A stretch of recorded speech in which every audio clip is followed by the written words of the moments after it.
It's just one of those things that you can do for the rest of your life. It's hard to play football for the rest of your life, I guess, for most people. But you can run. And so I was decent at the beginning, and then just over the years have gotten a little bit better. You've gotten a lot better. Have you gotten some titles over the years? A few. It's been a way in my life that I could stay competitive with myself.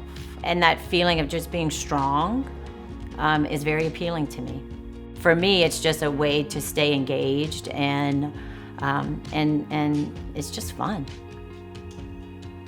At the age of 12, my mom took us to a primary care physician in New Iberia to establish care. That was the first time that I can recall that I was aware, and she was aware, that I had a heart murmur.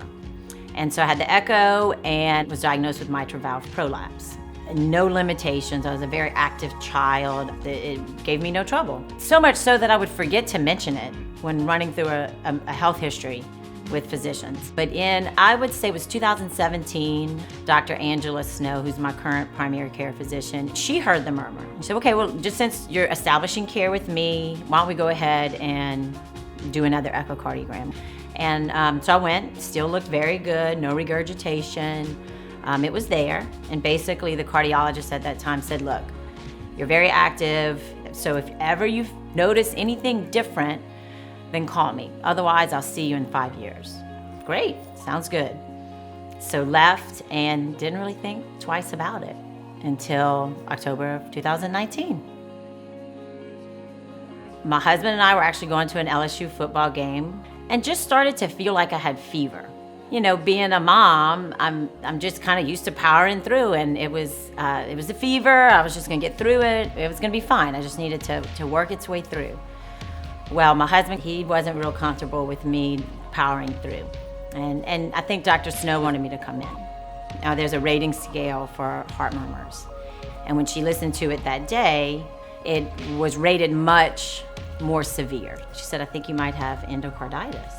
With bacterial endocarditis, if it goes too long without treatment or diagnosis, it can be fatal. So had we just thrown this up to, oh, you don't have the flu, but you're fighting something, it would have only exacerbated. And again, at that point of admission to the hospital, my valve was shot.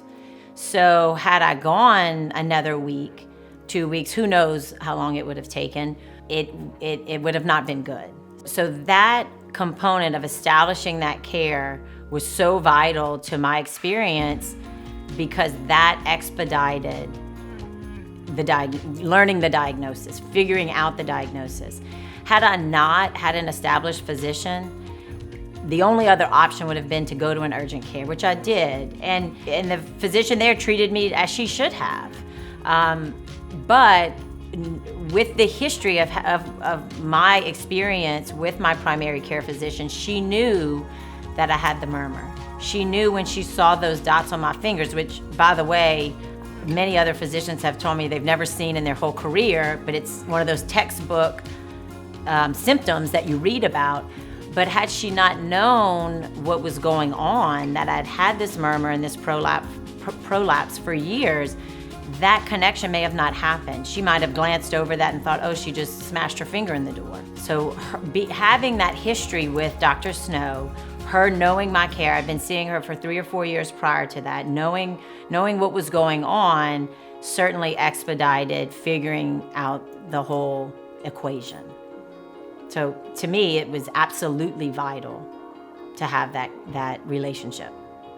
The day of the surgery, I felt extremely confident in my care team, not only the surgeon, Dr. Snow, but the nurses, the staff. When my family couldn't be there, the nurses were so attentive. They took care of me. I mean, even the hostess that brought my tray was the most pleasant, joyful person, the lady that cleaned my room.